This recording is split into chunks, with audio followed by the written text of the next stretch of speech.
असं वाटतं अत्यंत समर्पक उत्तर आहे. कारण या ठिकाणी जो न्यू एरा क्लिनटेक असेल किंवा ग्रेटा एनर्जी असेल, हे दोन्ही कोल गॅसिफिकेशनचे जे प्रकल्प आहेत, जगातली सगळ्यात लेटेस्ट टेक्नॉलॉजी त्या ठिकाणी वापरली जाते.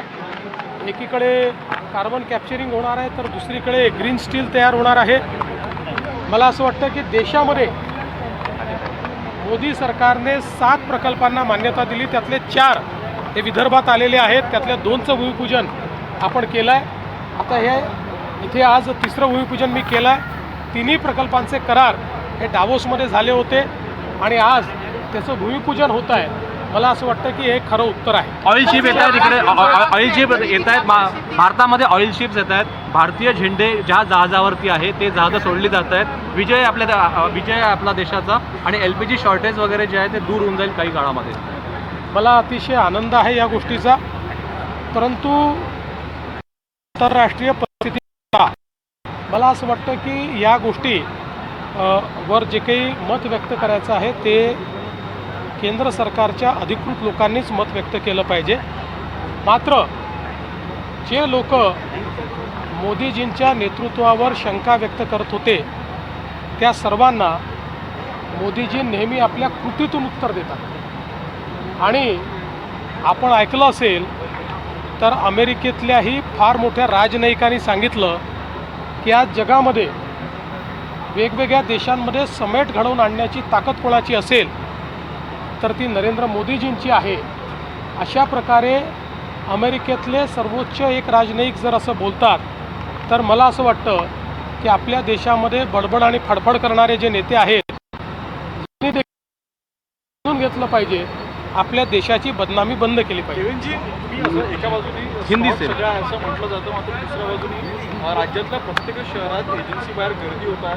वितरणात काहीतरी त्रुटी आहेत, याच्यावर काही कारवाई? वितरणातल्या त्रुटीमुळे हे नाही, काँग्रेसच्या नेत्यांनी जे पॅनिक तयार केलेलं आहे त्या पॅनिकमुळे हे चाललेलं आहे. मोठ्या प्रमाणात जाणीवपूर्वक लोकांमध्ये षडयंत्र हे काँग्रेस पार्टीने केलेलं आहे. वारंवार देशाच्या सरकारने, मंत्रालयाने, सचिवांनी हे सांगितलेलं आहे की घरगुती गॅस कुठेही तुटवडा आपल्याकडे नाही, ऑइल, पेट्रोल, डिझेल कुठेही तुटवडा आपल्याकडे नाही, पाहिजे तेवढं सगळं आपल्याकडे आहे. तसं कुठलंही रेशनिंग देखील करण्यात आलेलं नाही आहे. पण जाणीवपूर्वक लोकांना भडकवायचं आणि रांगा लावायच्या हे षडयंत्र. हिंदी में बताइए ऑइल टँकर पुरावे आहेत का काँग्रेस असं करत आहे राज्यात? पुरावे काय, स्वतः राहुल गांधी सांगतायत, तिकडे नाना पटोले आणि ते बाकी करतात वडेट्टीवार. अजून पुरावे काय पाहिजे? ऑयल टैंकर्स इंडिया में आ रहे हैं, ऑयल टैंकर जो इंडिया में आ रहे हैं अमूर्त में से. मैं इतना ही कहूँगा, प्रधानमंत्री मोदी जी के नेतृत्व पर सबको भरोसा है.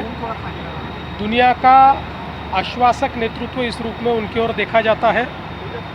और विशेष रूप से हम लोगों ने पिछले दिनों देखा होगा, अमेरिका के भी एक बहुत बड़े राजनयिक जिनको दुनिया में माना जाता है, ऐसे जाने माने व्यक्ति ने ये कहा था कि इस परिस्थिति में अगर कोई व्यक्ति मार्ग निकाल सकता है तो वो नरेंद्र मोदी जी है. आज उनका स्टैंडिंग इस प्रकार से है.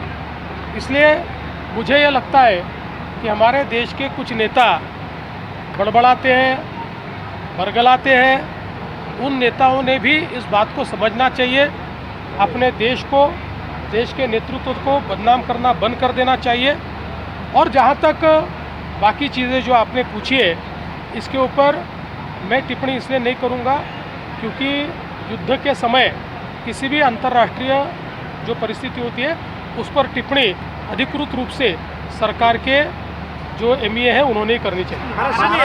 एलपीजी की क्या स्थिति है? बहुत सारी जगह कतार लगी हुई लोगों की. महाराष्ट्र हो या देश हो, कहीं पर भी LPG की कमी नहीं है. लगातार केंद्र सरकार ने, कंपनियों ने भी ये बताया है, लेकिन जानबूझकर कांग्रेस पार्टी और उसके नेता लोगों में भ्रम पैदा करते, भय पैदा करते और उनको कतारों में खड़ा कर रहे हैं. एक प्रकार से सप्लाई हो जाए, ये उनका प्रयास है. जैसे बैंक में अगर किसी को लग जाए कि पैसा नहीं मिलेगा तो सब लोग पैसा निकालने का प्रयास करते हैं। ऐसी भय की स्थिति निर्माण करने का प्रयास ये लोग कर रहे हैं कि आपको नहीं मिलेगा, नहीं मिलेगा, सब कतार में खड़े हो जाओ।